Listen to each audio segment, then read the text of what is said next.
The NSC 68 outlined what America's foreign policy was going to be during this time period. The document mentioned many different plans of action against the Soviets, such as isolationism, continued efforts to negotiate, and war. However, the final decision was made to build up the political, economic, and military strength of the U.S. This document decided that the U.S. was no longer going to be neutral. They would not go to war, but they were going to take an active role in foreign affairs.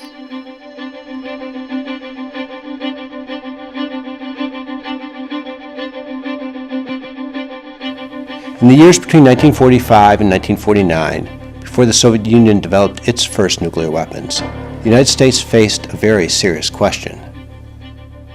In classified settings, its senior military officers, together with the nation's top civilian leadership, debated whether or not the U.S. should deliberately start a war against the Soviet Union before it got its own atomic arsenal. After a series of these debates, on April 14, 1950, the Truman administration adopted an official policy by the National Security Council in a document called NSC 68. In it, the United States government declared a firm position not to engage in a preventive nuclear attack. Why? First, as a practical consideration. Even if the United States destroyed many Soviet cities, the immense Red Army in Eastern Europe would still be able to conquer Western Europe.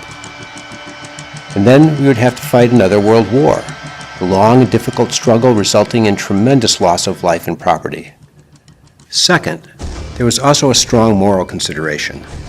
As NSC 68 states, a surprise attack upon the Soviet Union, despite the provocativeness of recent Soviet behavior, would be repugnant to many Americans.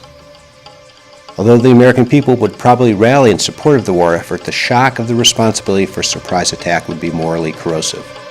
Many would doubt that it would be a just war. And those in other countries, particularly in Western Europe, after Soviet occupation, would in effect ask, why did the United States start this war? And therefore, the National Security Council made a firm decision that the United States would not engage in preventive nuclear war against the Soviet Union.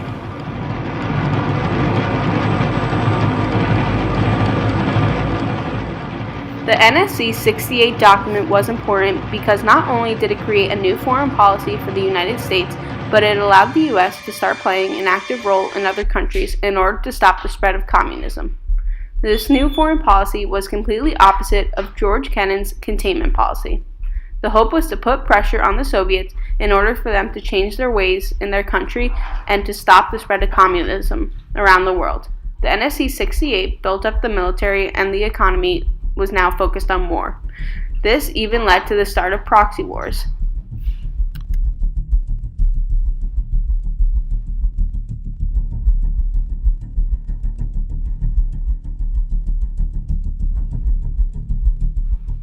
Proxy wars are wars between two opposing powers, and they use a third country to fight on their behalf.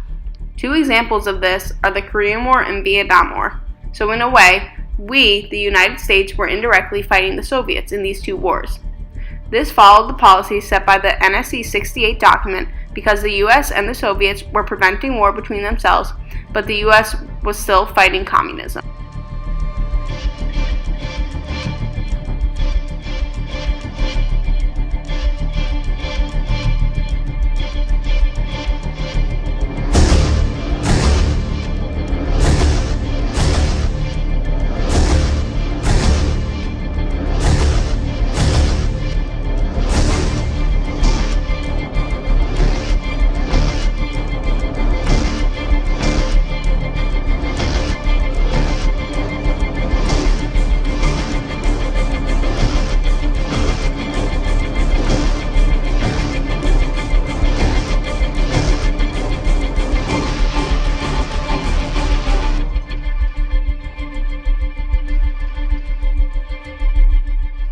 Documents and other historical events have shaped the way the Cold War played out over the years.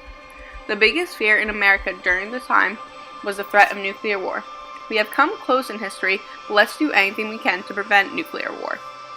Let us not have to think about if and when we are going to get blown up.